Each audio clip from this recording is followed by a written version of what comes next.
오늘의 말씀은 열왕기하 12장 말씀입니다. 남유다의 일곱 번째 왕 요아스의 통치입니다. 우리가 어제 말씀 나눈 것처럼 그 사이에 아달랴라고 하는 여왕이 있었어요. 그런데 아달랴는 다윗의 후손, 그러니까 적통이 아니고 구테타가 왕조 사이에 일어날 수 있지만 억지로 정권을 잡은, 그래서 이 왕의 계보에서는 아달랴 이름을 뺍니다. 자, 그래서 일곱 번째라고 지금 요아스를 말씀드린 거예요. 아시는 것처럼 요아스는 아버지 아하시아 왕이 북왕국 예후의 구테타의 여파 때문에 갑작스럽게 죽습니다. 그러자 왕권을 차지할 욕심을 갖고 있던 죽은 아하시아의 어머니, 그러니까 요아스의 할머니가 되겠어요. 이 할머니 아달랴가 학살을 하죠. 왕족을 다 죽여요. 왕이 될 만한 사람들을. 그 학살 속에서 살아남았습니다. 그때 갓난아기였던 이 요아스는 대제사장 여호야다의 보호 속에서 성전에서 은밀하게 양육되었고, 그리고 7살이 되자 대제사장 여호야다가 주도하여서 구테타를 일으키는 거죠. 그리고 아달랴, 이 여왕을 죽이고 왕으로 요아스를 옹립합니다. 자, 이렇게 옹립된 이 요아스의 통치에 대한 말씀이 오늘 12장에 나오는데, 특별히 성전 수리와 관계해서 말씀하고 있고, 뒷부분은 아마 말년쯤이었을 것 같아요. 하사엘, 아람 왕 하사엘이 쳐들어와 가지고 참 이제 국력이 엄청 약해진 거죠. 성전에 있는 모든 금, 아버지, 할아버지가 드렸던 그런 거, 자기가 드렸던 거 전부 다 금으로 된 거 다 긁어가지고 아람 왕 하사엘에게 제발 떠나달라고 그렇게 조공을 바치듯이 바치죠. 그런 장면이 나옵니다. 그리고 안타깝게도 신복들에게 살해를 당하는, 그래서 왕 40년 통치가 마무리되는 것으로 오늘 12장 말씀이 되어 있습니다. 자, 오늘 이 12장 가지고 우리가 조금 더 살펴보면, 첫 번째, 영적 멘토, 영적 지도가 우리에게 필요하다. 목사도 마찬가지고요. 다른 우리 모두도 마찬가지입니다.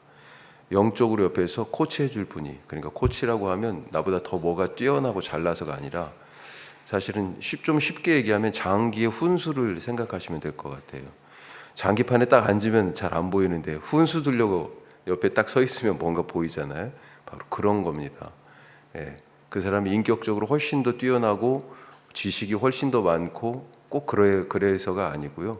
영적 지도, 그러니까 지금 잘못 가고 있는데, 운전할 때도 마찬가지죠. 운전은 내가 더 실력이 더 훨씬 좋은데 옆에서 앉아가지고 이 길이 아닌데 라고 누군가 얘기해주는 그런 사람이죠. 객관적으로 나를 영적으로 봐줄 수 있는 사람, 그런 사람을 영적 지도자 혹은 영적 멘토, 이렇게 얘기할 수 있지 않을까 싶습니다. 자, 이렇게 요아스가 왕이 됐어요. 그리고 40년의 통치를 했는데, 왕이 되는 과정에서도 그렇고 40년의 통치에서도 그렇고 제일 중요한 사람이 누구냐? 대제사장 여호야다예요. 할머니 아달랴가 왕이 되기 위해서 사실 누굴 죽였습니까? 아하시아의 아들들, 자손들을 죽였다고 돼 있어요. 아하시아가 자기 아들이잖아요. 그러니까 사실은 자기 아들 쪽에 있는, 그 다음에 손주 쪽에 있는 자기 아들 손주들을 다 죽인 거예요. 참 진짜 끔찍하죠. 그 왕의 자리가 뭐라고. 그 잔인한 학살극에서 딸, 아달랴의 딸이라고 볼 수 있겠어요. 근데 진짜 딸은 아닌 것 같고 아마 배다른 딸 같은데, 하여튼 요아스의 고모에 해당하는 여호세바가 조카, 이제 갓난아기 요아스를 숨겨놓은 거죠. 그래서 대제사장 여호야다에게 넘겼습니다. 7살이 될 때까지 7년간을 성전에서 이 아기가 길러진 거예요. 아무도 모르게 은밀히. 이거 쉬운 일이 아니죠.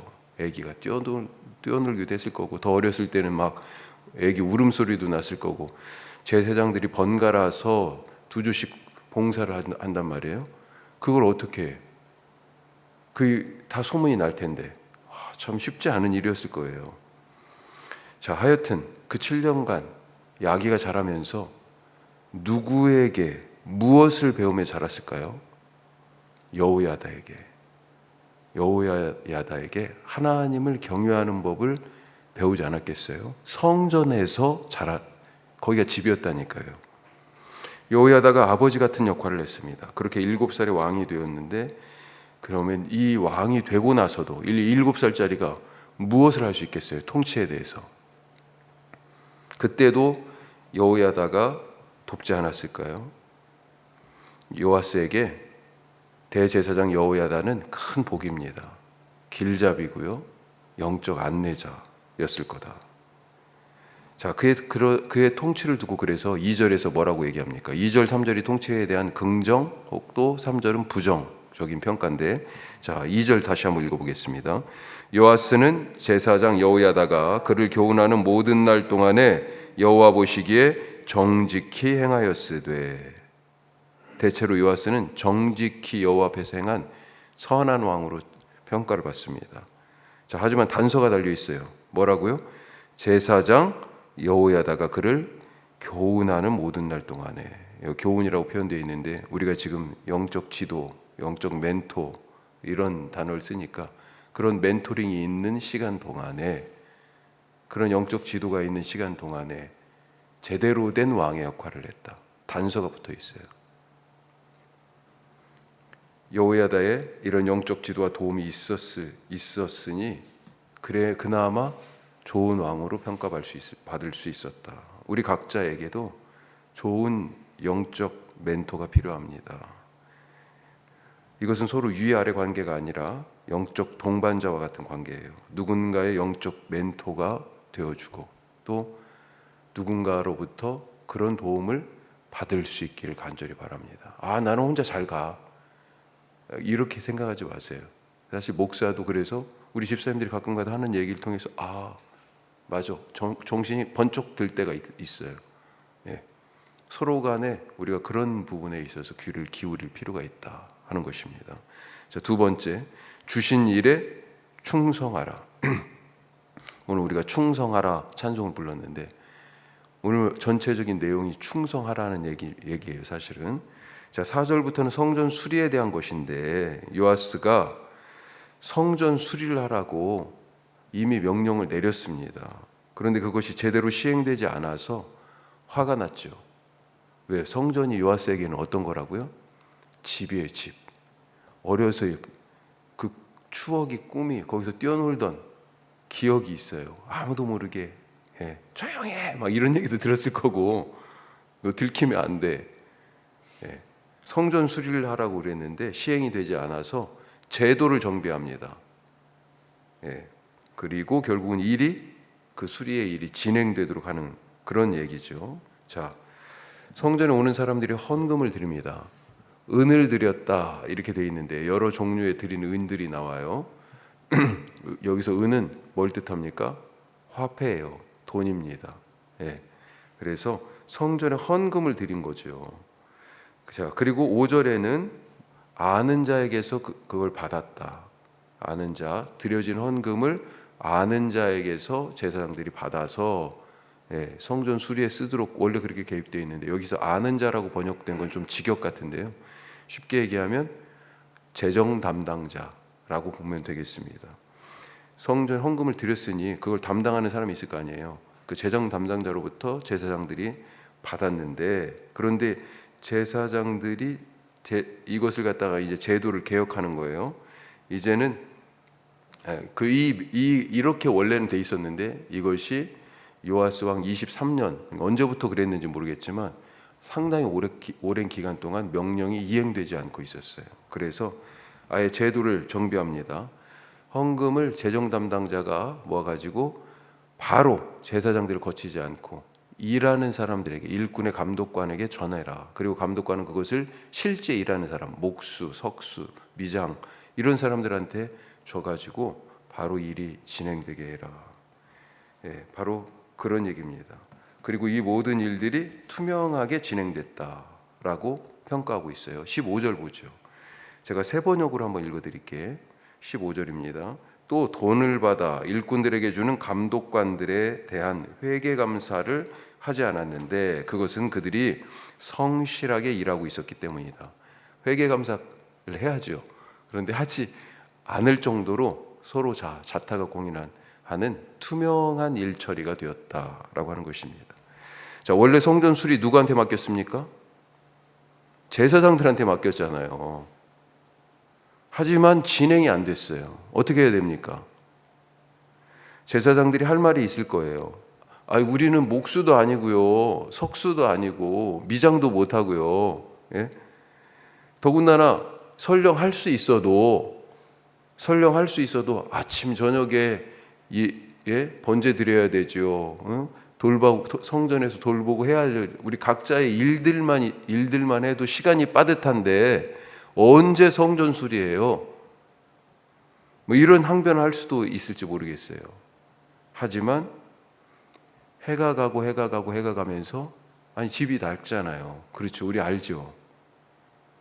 이 지금 성전이 1년 지나고 나면 이만큼 닳고 여기 부서지고 분명히 그럴 텐데 건물이니까 그러면 어떻게 해야 됩니까?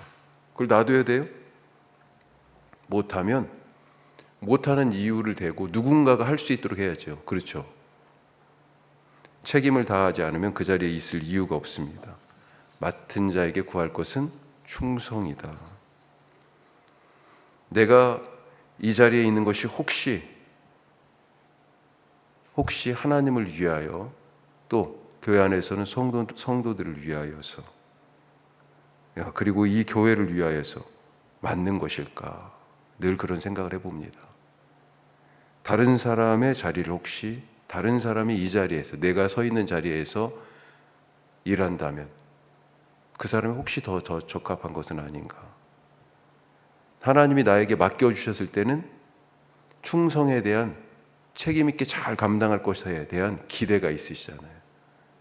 그 기대를 만족시키는, 때로는 내 힘이 버거울 수 있습니다. 그래서 다른 사람의 도움도 받고 또 하나님께 기도하면서 주신 일을 잘 감당할 수 있도록 충성스럽게 그렇게 우리에게 주신 직분, 자리들, 교회에서의 직분뿐만 아니라 각자 삶에서의 그런 맡겨진 일들이 있잖아요. 잘 감당하실 수 있는 그런 오늘 하루 되실 수 있길 바랍니다. 자, 세 번째로 목적대로 사용하자. 자, 모아진 헌금 어떻게 했다고요? 제도를 정비했어요. 바로 성전 공사 감독관들에게 전달했습니다. 이제 제사장 거치는 단계가 없어졌어요. 우리 농산물들 가격이 지금 비정상적인 지금 유통 구조를 갖고 있다. 계속 그렇게 얘기하는데 경매 시장의 경매 회사들이 농업과는 이런 것과는 특히 농업과는 관계가 없는 그런 회사들이다. 그런 얘기들 듣곤 해요. 자, 그래가지고 실제 농작물을 키우지도 않고 농작물을 직접 소비하지도 않는데 중간에서 유통 구조가 그래가지고 가격이 더 높다 그런 얘기를 하는데, 하여튼 모아진 헌금이 바로 목적을 위해 사용할 수 있도록 제도를 개선했잖아요. 목수, 건축자, 석수, 미장이 이런 사람들에게 지급이 돼서 필요한 자재를 구입하고 또 어떤 것은 일부는 또 인건비로도 사용됐을 것 같아요. 자, 이것이 바로 성전에 드려진 이 헌금을 사용할 목적이에요. 자, 그런데 13절 한번 보시죠. 자, 13절 같이 한번 읽어보죠. 여호와의 성전에 드린 그 은으로 그 성전의 은대점이나 불집게나 주발이나 나팔이나 아무 금그릇이나 은그릇도 만들지 아니하고. 하지 말라는 게 있어요. 이것도 다 지금 필요한 거잖아요. 성전 예배를 위해서, 성전을 위해서 꼭 필요한 필수 소모품입니다. 그런데도 불구하고 성전 수리를 위해 드린 헌금은 이 물건들을 구입하는데 쓰지 마라 그랬어요. 다른 성전 수리에 필요한 자재들은 살 수 있는데 부짓게 필요해요. 금그릇, 은그릇 필요한데요. 그 돈으로, 그 헌금으로 좀 삽시다. 하지 말라는 거예요. 목적이 안 맞다고. 목적에 맞게 사용돼야 됩니다. 우리 교회는 지금까지 거룩한 헌금을 투명하고 정직하게 사용하기 위해서 애썼습니다.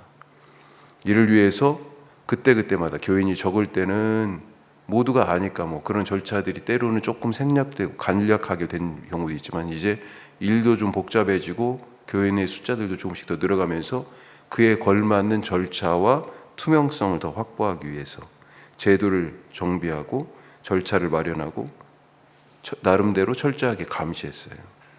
앞으로도 그럴 거고요. 또 그렇게 목적에 맞게 드려진 헌금, 그 헌신에 맞게 사용돼야 되겠죠. 하나님 나라를 위해 드려진 헌금이 교회와 복음을 위해서 합당하고 거룩하게 잘 사용되는 그런 교회가 될 수 있도록 애써주시기 바랍니다. 사실 교회 문제들 있는 교회들 보면 헌금 때문에 문제가 되는 교회들이 있잖아요. 우리 교회는 목적에 맞게 잘 사용하고 거룩한 헌금이니까요. 또 헌금뿐만 아니라 우리 모두 목적을 갖고 그 자리에 세워졌어요. 하나님께서 의도하시고 세워주신 거예요. 그 목적을 따라 잘 수행하는 충성스러운 일꾼들 되시기를 주님의 이름으로 축복합니다. 기도하겠습니다. 우리 말씀 생각하십시다. 영적 지도가 필요합니다. 나는 필요 없어, 괜찮아, 나는 그거 충분히 아는데 그러면 안 돼요. 누군가의 도움을 받아서 객관적으로 내가 하나님께서 원하시는 길로 가려면 이렇게 해야 되는구나.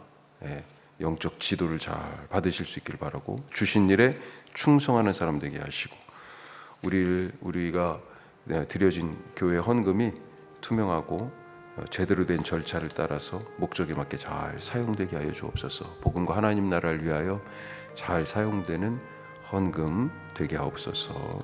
기도하실 수 있길 바랍니다. 내일 우리 거룩한 주일 예배를 사모하게 하시고 각자의 자리에서 기쁨으로 맡은 일들을 해가면서 주를 기쁨으로 예배하는 하루 되게 하옵소서. 기도하시고, 내일 예배 2부 예배 후에는 사랑방 모임이 있습니다.